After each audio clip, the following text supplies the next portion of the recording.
Bonjour à tous et bienvenue sur les Chroniques du Blindage. Aujourd'hui, un banc d'essai avec la nouvelle box, je dirais. Voici donc la box Ammo You Rust. Donc pour les personnes ayant déjà vu un petit peu sur les réseaux sociaux, sur le site d'Ammo ou autre, donc cette box, je dirais, euh, permet de recréer la rouille. Elle, c'est une rouille donc fait avec des couleurs spécifiques et des réactifs. Donc c'est pas simplement un set de peinture, c'est vraiment quelque chose de beaucoup plus abouti. Et on va voir tout de suite ce qu'il y a à l'intérieur. À l'intérieur, on découvre un manuel. On va voir ça juste après. Vous voyez, c'est relativement bien protégé. Ensuite, on a une poudre oxydante. On a 6 teintes réactives et 2 réactifs. 2 réactifs qui peuvent en être 3, dans le sens où on utilise le numéro 1, le numéro 2, ou les deux mélangés. À vous de voir. On va voir le manuel, puisque c'est pas forcément très compliqué en soi. C'est juste qu'il y a pas forcément des précautions, mais on voit par exemple, ici on est pour rouiller un fût. Alors le manuel est en anglais et en espagnol. Moi personnellement, ça ne m'a pas spécialement posé de problème du fait des photos, c'est vraiment tout simple. Ça nous spécifie quand le produit utilisé n'est pas dans la box. Ici par exemple du primeur. À savoir, les teintes se posent directement soit sur votre couleur de finition ou un après. Elles ne s'appliquent pas directement sur le plastique. Vous pouvez, mais c'est pour avoir un meilleur résultat, comme dans le manuel. Ici, on est sur le Deep Oxide, donc une oxydation vraiment très très forte. On a le primeur, on applique la couleur, on laisse sécher, on a ce résultat là. Ensuite, on peut venir appliquer le réactif numéro 1. On aura plus ou moins ce résultat-là. Et on peut venir par-dessus, venir faire quelques petites touches de réactif numéro 2. Ça va vous faire vraiment deux densités et deux couleurs de rouille. C'est vraiment assez particulier comme produit. Honnêtement, j'ai vraiment été bluffé par le produit en lui-même. Ensuite, on est sur un oxyde Grim. Même chose, la teinte de base n'est pas fournie dans le kit. On nous précise, voilà, pour peindre la teinte de base. Après, c'est vous qui voyez, hein, la teinte de base n'est pas forcément la couleur que eux le disent, mais si vous voulez le résultat très proche de la photo, c'est à vous de le faire. Ici, on utilise donc le produit à appliquer. C'est vous qui voyez un petit peu comment vous voulez l'appliquer, soit directement dans le godet, en dehors, et le réactif numéro 1. Et vous aurez ce résultat-là après 2 heures. Attention que c'est un produit qui a un temps de réaction. Vous le mettez et après, il y a seulement la réaction, c'est une petite réaction chimique sans doute qui se crée. Donc ce n'est pas un produit instantané. Ça, il faut bien le savoir. Par exemple, sur un avion qui a été sous l'eau, alors c'est juste des exemples, hein. Ici, vous avez la poudre et les deux réactifs. La poudre peut être, c'est une poudre réellement oxydante, elle peut être mélangée avec de l'eau pour pouvoir s'appliquer. Ici, ils l'ont ajouté sur des panneaux.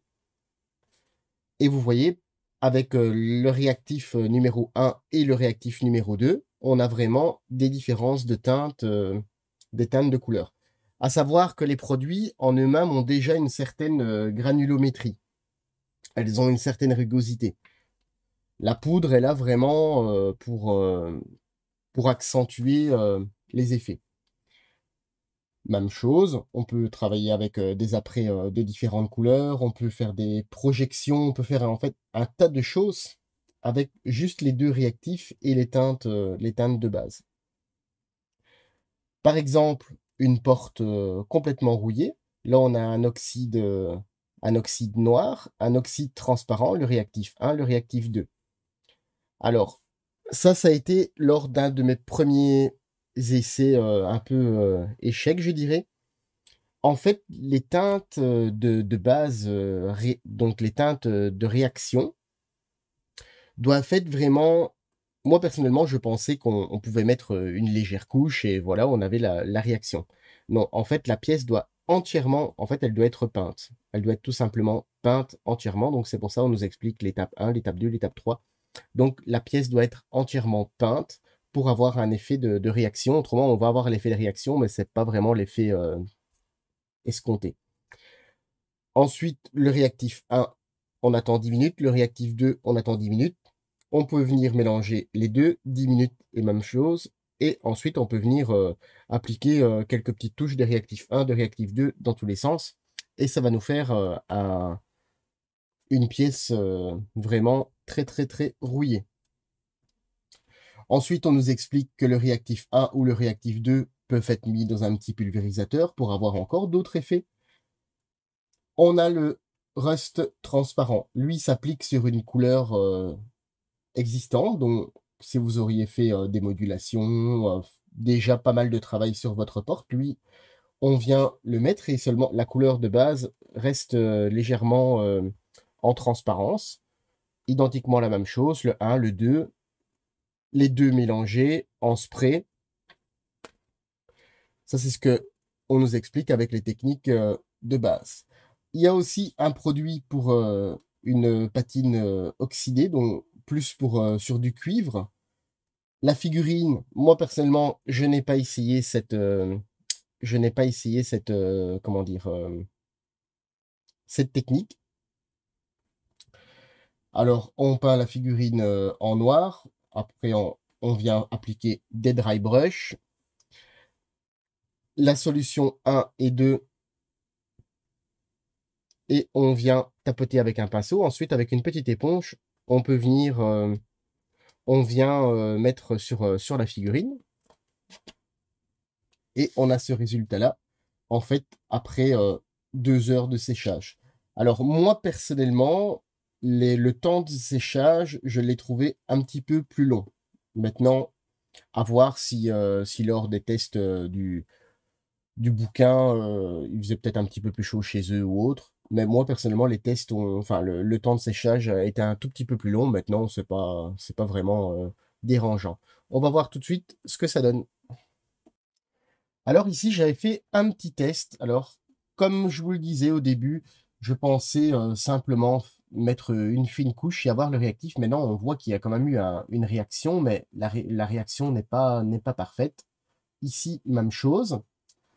Au second test, j'avais pris deux teintes avec le réactif 1, le réactif 2. Alors vous voyez, on a déjà un bel effet, on a une certaine rugosité. Et mon troisième essai, tout simplement, dont je ne sais pas si vous voyez la ligne de démarcation, il y a eu le réactif 1 de ce côté-ci, le réactif 2 de ce côté-là.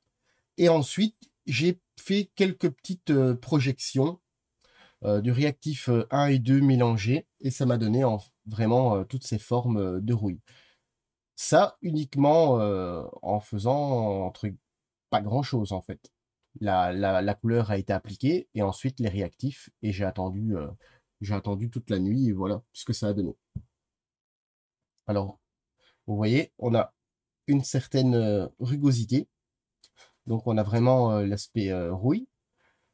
J'ai pas mis de poudre oxydante supplémentaire. Là, on est vraiment sur un produit brut, il est sorti de pot. Ici, là, on était sur un produit vraiment couleur rouille. Et ici, on était sur un produit rouille noire. Maintenant, après, on peut s'amuser à faire des mélanges de toutes sortes. Alors, vous voyez, le produit est épais, mais il laisse quand même transparaître les détails. Maintenant, c'est peut-être pas forcément le style de pièce où on va vouloir mettre ce produit, hein. C'est peut-être sur des pièces où il y a un peu moins de détails ou des patins de chenilles, de rechange ou voilà. Alors, je me suis préparé, je me suis fait un petit guide. Je me suis fait un petit guide et ici on voit donc ici on a le Deep Oxide, on a le Black Oxide, l'oxyde transparent, le Rust Oxide Patina, le Copper Blue et l'oxyde Green. Pour vous voir les différences, je trouve que c'est un peu plus pratique. Ici, on peut se rendre compte donc que le produit est légèrement transparent, mais avec une certaine granulométrie. Bon. Ils ont tous une certaine granulométrie et en fait, chacun a une destination précise. Donc, je trouvais pas mal de faire cette petite planche de carte plastique, puisqu'elle va même m'aider, je vais la laisser dans la boîte, et elle va même m'aider pour le futur à choisir le, ce que je veux faire avec. Alors, la poudre, elle est comme ceci. Moi, je ne l'ai pas utilisée. C'est vraiment une poudre. En fait, je pense que c'est ce qui est mis dans les flacons de peinture aussi pour avoir un certain grain à l'intérieur. Au niveau des pots de couleur, donc ça se présente comme ceci. Au niveau de la quantité, vous voyez, on est sur du 40 millilitres. C'est les mêmes flacons que les dry brush. On a quand même une belle quantité. On en a 6 comme ceci.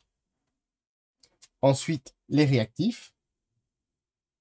Les flacons, c'est les mêmes, c'est du 15 millilitres. C'est les mêmes que les filtres et les wash acryliques. Alors, personnellement, je n'ai pas trouvé que ça avait une forte odeur. Vous voyez, les produits est bleu.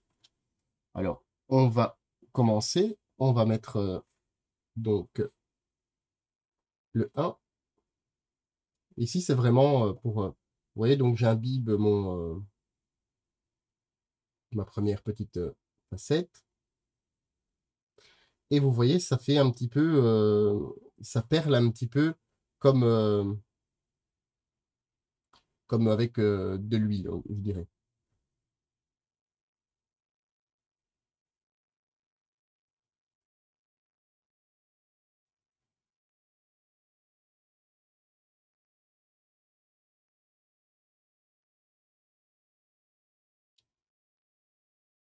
Alors, il faut pas avoir peur d'en mettre, puisque la première fois que j'avais essayé, c'était pas, j'avais pas les résultats top.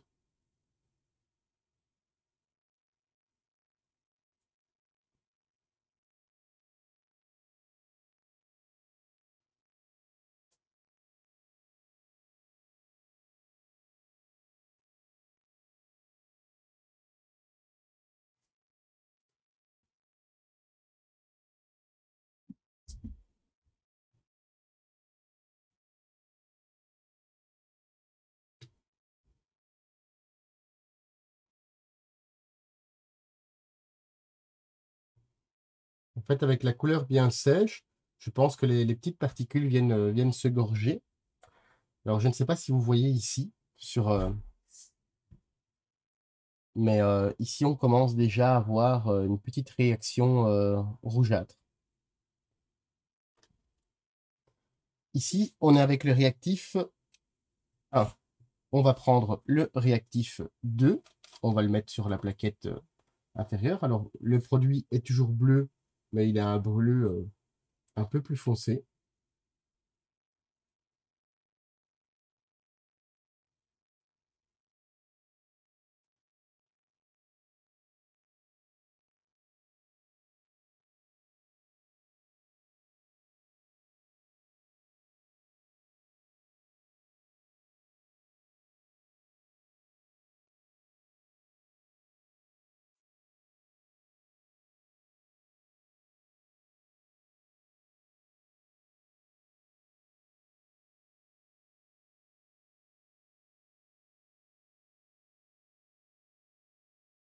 Alors, pour le mélange des réactifs, il ne précise pas de quantité.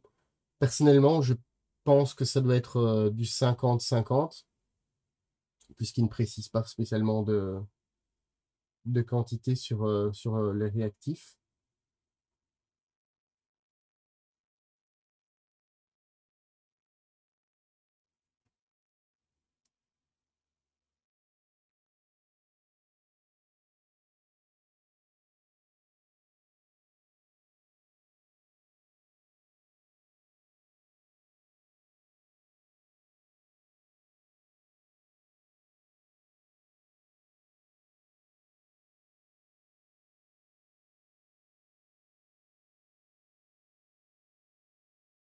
Alors, on peut voir que ça fait un petit peu comment dire, toutes des petites sortes de vaguelettes et autres.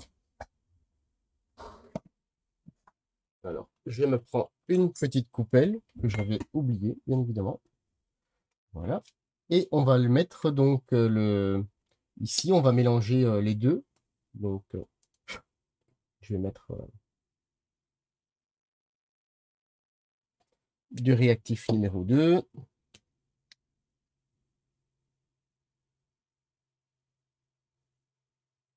Et alors, vous voyez, simplement en le mélangeant, vous voyez qu'il y a déjà une réaction qui se produit dans le pot.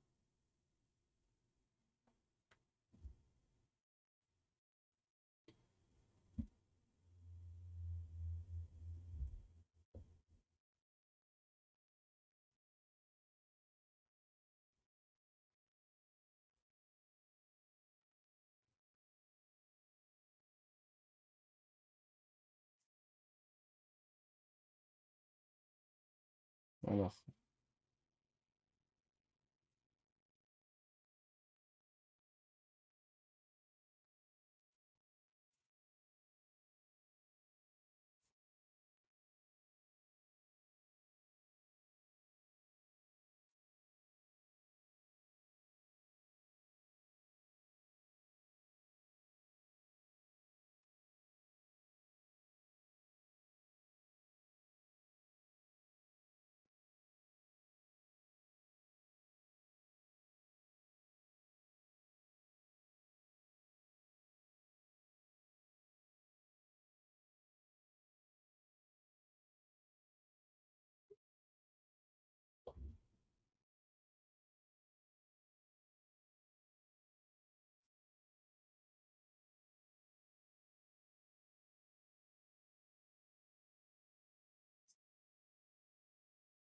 on imbibe bien tout ça.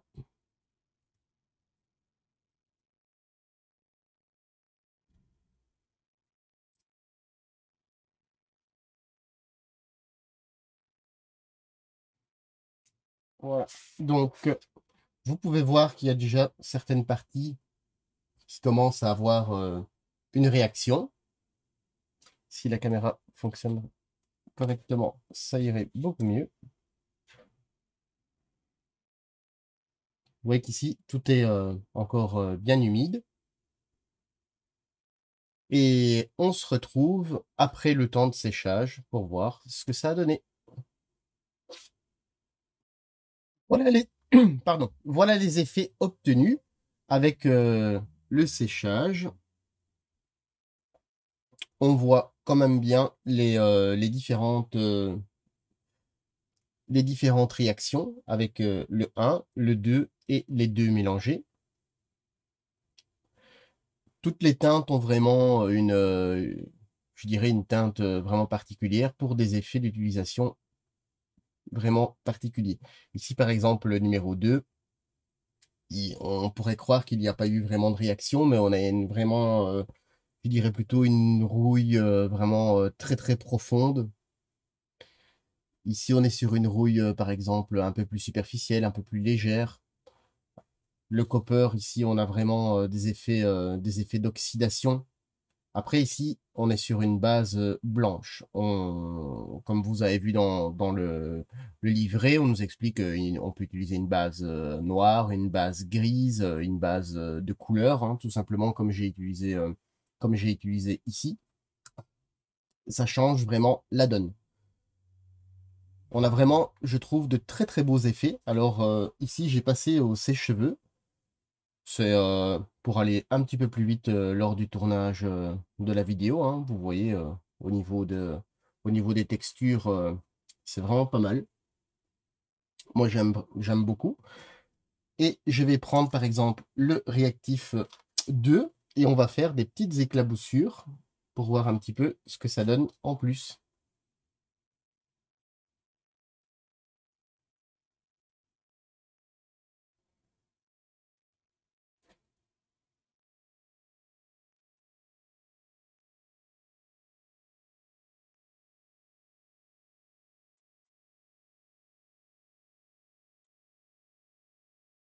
Donc là, j'en fais un petit peu partout. C'est pas grave. On fera le ménage après.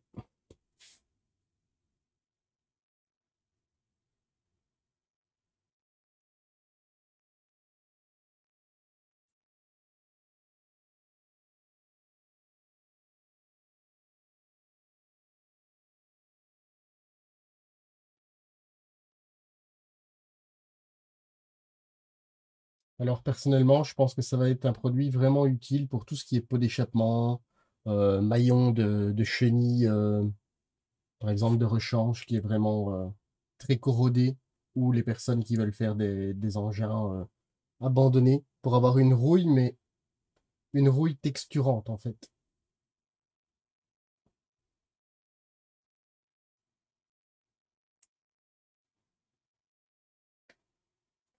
Voilà. Alors, je vais donner un petit coup de papier absorbant,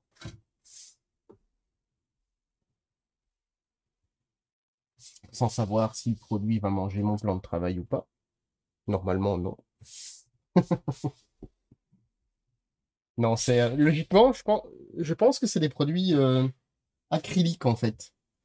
Et vous voyez, avec le réactif numéro 2 directement sur la plaquette où on vient de faire, et là on est, pour ainsi dire, en direct, hein, en direct de l'évolution du produit, on voit vraiment la réaction se faire. On a vraiment de belles éclaboussures. Alors c'est fait, c'est grossier, hein, personnellement, je l'ai fait ici grossièrement dans le sens où il faut que ce soit visible, faut que ce soit bien visible pour la caméra, hein. Sur le dipoxy, l'effet est un peu moindre. Maintenant, c'est un produit du fait, enfin c'est une référence du fait pour avoir des produits longuement immergés dans l'eau, donc qui sont complètement différents. Alors on peut voir sur le Rusty Oxy. Et on voit ici, donc entre le numéro 1, le numéro 2 et le mélange avec les projections, ça nous crée vraiment des effets complètement différents avec toutes les combinaisons en fait. Et ça, je trouve ça vraiment pas mal parce que ça nous permet de venir exploiter vraiment tout le panel de couleurs pour une multitude de choses.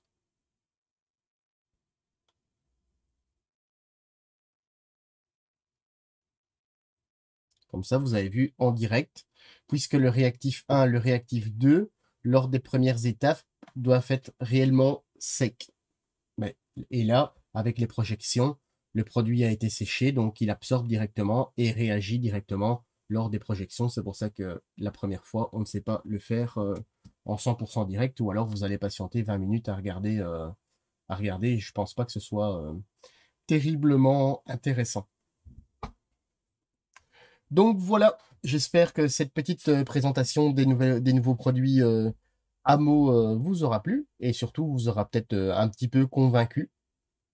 Pour ma part, j'ai dû faire un petit peu, enfin, quelques tests pour voir l'efficacité des produits. C'est toujours un petit peu déroutant des produits avec une réaction, surtout on ne la voit pas directement, on doit attendre un petit peu. Alors c'est un produit, personnellement, ma petite plaquette que j'ai faite ici va me servir dans le futur, donc elle va rester dans la boîte, hein, puisque ça va être un petit peu un guide pour voir les effets que je peux réaliser, même si c'est des effets tout simples, hein. On pourra travailler avec un pinceau plus fin, des projections différentes, avec le petit spray, ça peut être pas mal, le petit spray. Alors, je tenais à remercier Amo et Domino, bien évidemment, hein, de nous avoir fourni cet échantillon afin de vous le présenter, toujours de la confiance qu'ils nous accordent à vous proposer de très beaux produits. Vous pouvez retrouver ce coffret chez Domino. Au niveau du prix, c'est pas un coffret relativement bon marché, je vous l'accorde. On est à 79 euros. Pour le coffret, au final, vous voyez, vous avez 9 produits. On est à moins de 10 euros le petit flacon. C'est Maintenant, c'est un produit qui est quand même intéressant. C'est vrai que c'est pas bon marché, mais c'est un produit qui est vraiment intéressant, qui peut peut-être remplacer certaines couleurs et teintes rouille pour les personnes qui appréhendent un petit peu. C'est peut-être un petit peu plus facile d'utilisation. Puis vous avez aussi le manuel. Alors, dans un premier temps, il existe que le coffret. Je ne sais pas encore si les teintes et les réactifs seront vendus par la suite. Personnellement, je pense, du fait que chaque réactif, je regarde, a une référence bien à lui. Enfin, le pot bien à lui ou à elle, comme on veut. Donc, le pot en lui-même a une référence particulière. Donc, je pense qu'il sera possible par la suite, sans doute, d'acheter un flacon ou l'autre. Ici, vous avez le set complet. Maintenant, après, vous allez acheter le tout individuellement. Ça va vous revenir obligatoirement d'office plus cher et vous allez sans doute devoir acheter aussi le livre par la suite ou alors il ne sera peut-être même pas vendu par la suite. Moi, j'en suis convaincu. Je pense que de toute façon, si je ne l'aurais pas reçu, j'aurais fait l'investissement de ce set puisque c'est quelque chose qui m'intéressait. J'avais déjà vu vaguement des produits avec réactifs, mais pas facile à trouver. Et il y a déjà quand même quelques années de ça. Et après, j'avais perdu de vue un petit peu ces produits. J'espère que cette vidéo vous a plu. Alors, n'hésitez pas à commenter, poser des questions, mettre des likes, des dislikes, et surtout si vous mettez des dislikes, n'hésitez pas à préciser pourquoi. Sur ce, je vous dis à très bientôt sur les Chroniques du blindage.